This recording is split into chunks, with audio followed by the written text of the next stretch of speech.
Hello and welcome to the Best Life Podcast, where we here at Altra Federal Credit Union are helping you live your best life. I'm your host, Tony Beyer. Thank you so much for tuning in. And recently it's been reported by the Federal Reserve Bank of New York. They regularly track like all this economic data and everything like that.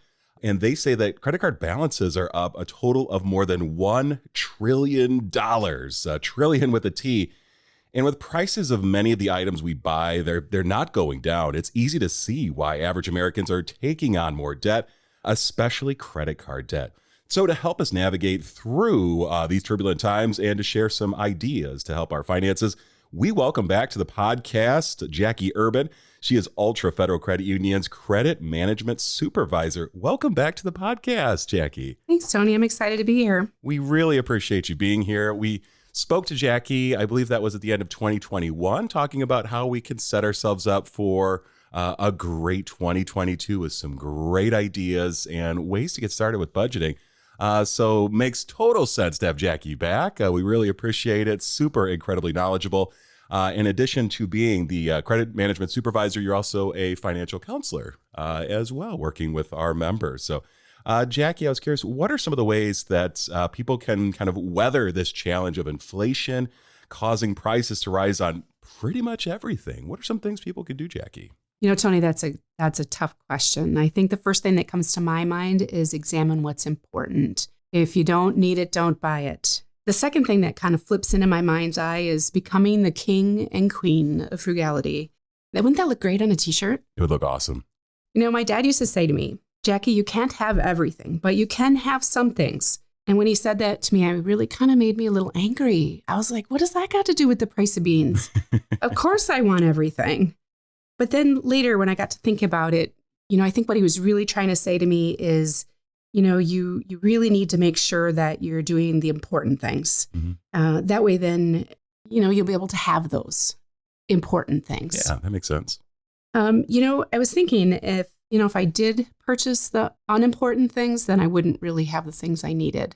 Sure. For the money would be gone. Absolutely. So you need to think about those. I think the other thing that always really frustrated me about, growing up in a home that didn't have a lot of funds is he would always say to me, need one or two different things, Jackie. Mm. And I'd say, well, I know, but that need would kind of disguise itself, like I need those shoes or sure. I definitely need that fancy coffee some days.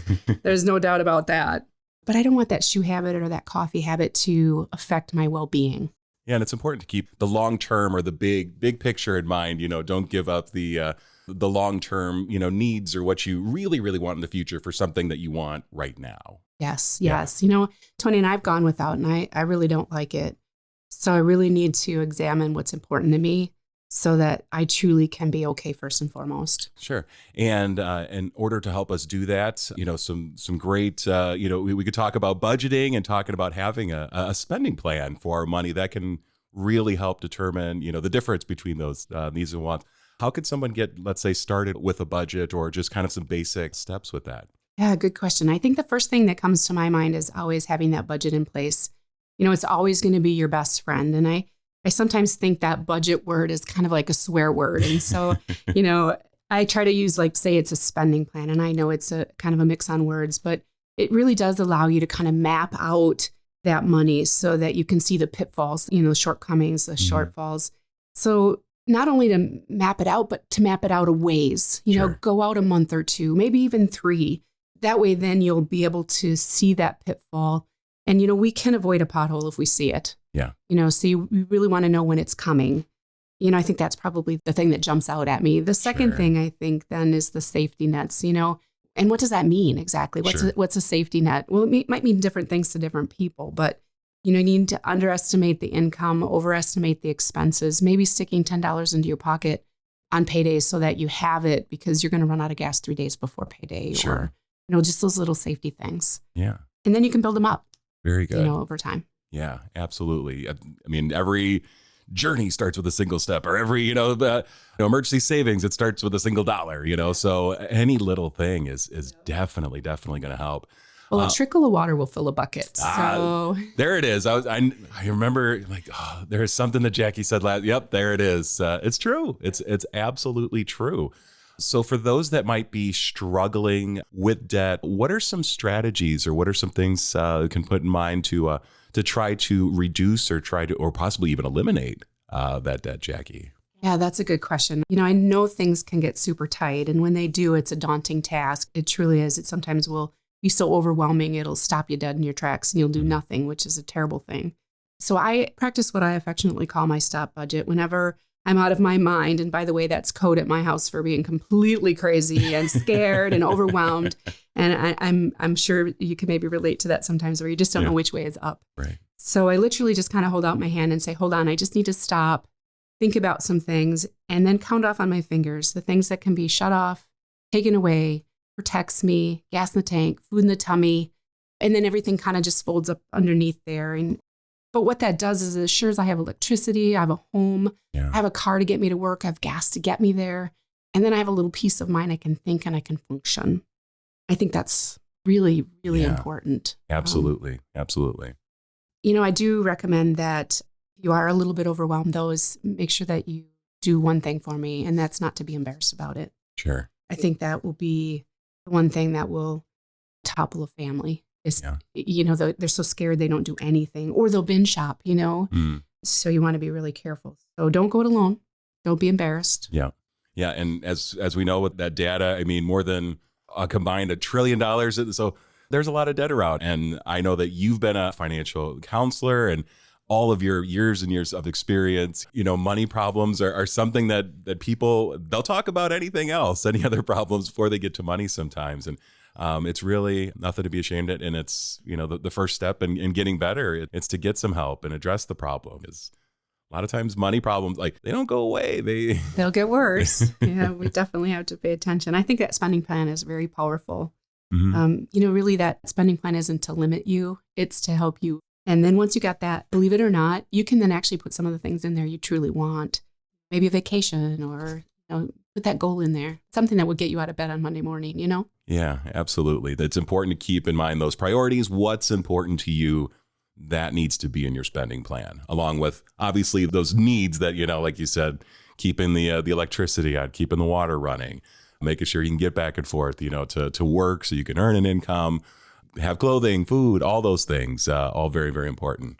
I think too, Tony, I think sometimes people think, well, if I pay for the things that can be shut off, taken away and protects me, one of the protections that are in there is your health as well. So I know sometimes people will forego meds or something like that.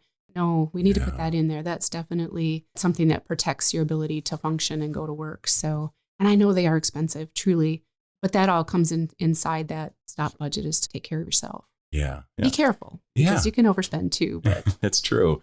So if someone's putting together their spending plan and things just aren't adding up, what are some things they can consider or what could someone do?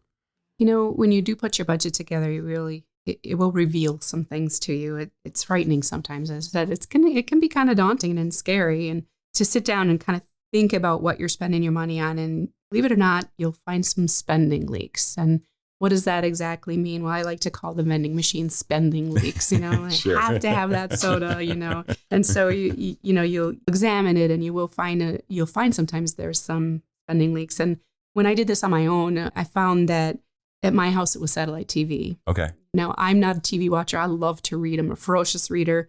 But my husband loves the satellite TV, So, we had to be kind of approach that gently because otherwise it was some loud discussions going on. Sure.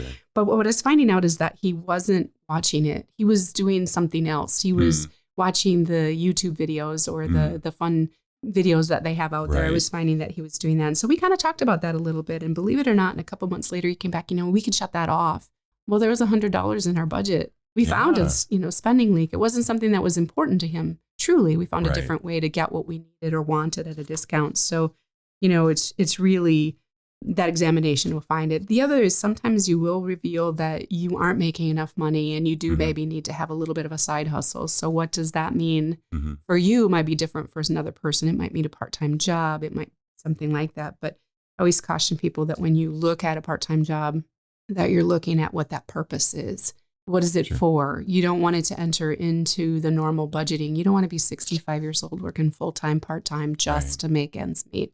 So if you are going to do a side hustle, make sure it's extra. What is it for? What's the purpose? So at some point you can, relax a little and downsize. Don't wear yourself out. And one of the things that you mentioned before, being the queen of frugality, and kind of want to mention that being frugal and being cheap, those are two different things, right, Jackie? Yes, they certainly are. You want to buy the best you can afford. So buying something really inexpensive and it breaks, paying a little bit extra for some more quality might be a better plan. Yes, it costs, $20 more, $50 more, but it will last longer. So you're absolutely correct. Cheap does not necessarily constitute or equal frugality. Yeah. If it's something that you're going to use, looking for something that you're going to get value out of and something that's going to last, instead of buying 2 or 3 of a cheap thing when you're spending more on those cheap, then you could have just bought something initially a little more quality. So it takes a little more time, a little more research in order to do that, to be frugal, but it is an important thing. Frugal, it's not a dirty word whatsoever, and I like your idea of putting it on a shirt. Well, I will say, one of the things I guess I'm kind of a cliche. I like little quotes, things that kind of keep me moving in the right direction or remind me of something. And one of my favorites, and I use it on my little brother a lot, and he'll toss it back at me. So we giggle about it when we're really being cheap, when I'm not willing to, spend the money for that one thing. And and I'll say to him, and he'll say back to me, price is only the issue in the absence of value. So if it has value, sometimes it makes sense to spend the money. Yeah. Be careful, but certainly examine, make sure you're getting what you need. Yeah, exactly. So Jackie, you're meeting all the time with members, going through spending plans and, thinking, and finding what's going to work. Are there any common topics or themes that have been coming up with your, meetings with members, and how can we help them at Altra? Yeah, Tony, I'm truly blessed to be in a position and have the opportunity to learn from members. Some of the greatest ideas have come from my members. Some of the stuff I didn't come up with myself. I learned from them as much as they learned from me. And I think the common theme is that they just want to be okay. I want to make ends meet, and I want to be comfortable. Everybody wants good credit, and they sometimes will sit down and they'll say that to me. I want good credit, and that is a reoccurring topic in my office. But it really comes down to, people just want to be comfortable. They want to be okay. And so the good conversations that you have about money is really good food for thought. I think one of the most memorable I had an opportunity to work with some young folks, not unlike what you do, your money camps that you do at Altra. And we were discussing where you could save money, and I was looking for the place, where can you save, in a piggy bank, in a credit union, or in a passbook savings, or, those kinds of things. That's what I was looking for. But what they started tossing at me was like, thrift shop for your clothes, and, make your own pizza, and maybe walk to work versus drive. So it was kind of an epiphany for me. It was a good experience, and everybody really does want something for a discount. So I always tell people, we'll talk about trying to get what you need at a discount and those kinds of things. So that common theme really is that we just want to be okay. Yeah. And so those things will help us. Absolutely. It's great advice. And Jackie, what are some signs that maybe the debt might be a little too much, or it might be out of control? Or are there any, telltale signs or anything that, people can be on the lookout for when it comes to their debt? I would say, you're in trouble, and to be honest with yourself, to look and go, I'm struggling a little. And those signs are there. They're huge, and you don't want to ignore them because they will only get worse. If the balances are keeping you up at night, or you're paying a bill late chronically, or maybe your family's just having some loud discussions about money, and it seems to be a point of contention, then certainly you do want to address them. And again, as I mentioned earlier, please don't be embarrassed about that. I think sometimes hiding that from even yourself is a bad thing. Yeah. And money problems, they can affect all areas of a person's life. Like you said, families, relationships, friendships, internal stress, all of those things can happen. If somebody wanted help, or any additional resources or anything like that, who could they talk to at Altra, or what could a member do? I'm super glad you asked that, because you do need to find a friendly table to spread that out. Then you can start weeding out and weeding in, and making it so that you can control the money versus it controlling you, because that's exactly what it does. It kind of consumes you. So find a friendly table, and You could reach out to your friends, your family, that kind of thing, but know that your financials have trained financial coaches. They have partnerships with organizations like GreenPath Financial Wellness. They've been in business a long time of financial wellness, and they want and can help you kind of work through and win that money game, because that's really what it's about. A little bit of planning. We all want to win that money game, so you do a little bit of planning and you can win that game then. Yeah, and there's plenty of resources on our website, altra.org. You can also access GreenPath Financial Wellness through our website as well. And you mentioned the financial coaches, and in many of our offices, we have certified financial coaches that are able to meet with our members and kind of take a look at that spending plan and get an idea of, what's important, what can we focus on, and creating a plan as well. So yeah, there are a lot of resources out there. Is there anything that's all the questions that I have, Jackie, and I know you're incredibly busy. Are there any questions that I haven't asked, Jackie? I can't think of anything that you didn't ask. It's a large subject. It's all consuming sometimes. And I think the one thing I wish for folks to know is that people that do what I do for a living, they love it. They want you to come. They want you to seek that help. We want to win at the money game, and we want you to win at it too. And so seek us out. I mean, we don't claim to know all the answers, but we will just love to strategize with you all day long. So come on in, reach out, find that table that I mentioned, that friendly table, so that you can win. Very good. Well, really appreciate you taking the time to be on the podcast, Jackie. We really appreciate it. Thank you so much. You're welcome. Thank you for having me. On this episode of the Best Life podcast, we spoke with Jackie Urban, who is the Credit Management Supervisor for Altra Federal Credit Union. Well, that's going to do it for this episode of the Best Life podcast presented by Altra Federal Credit Union. We appreciate you taking a moment to learn how you can live your best life. If you have a question or a topic you'd like us to cover, send me an email at tjbuyer@altra.org, and who knows, it may even make it into a future episode. Don't forget to follow the Best Life podcast pretty much wherever you get your podcasts, or find it on our website at altra.org. Thanks again, be well, and we'll talk to you again soon.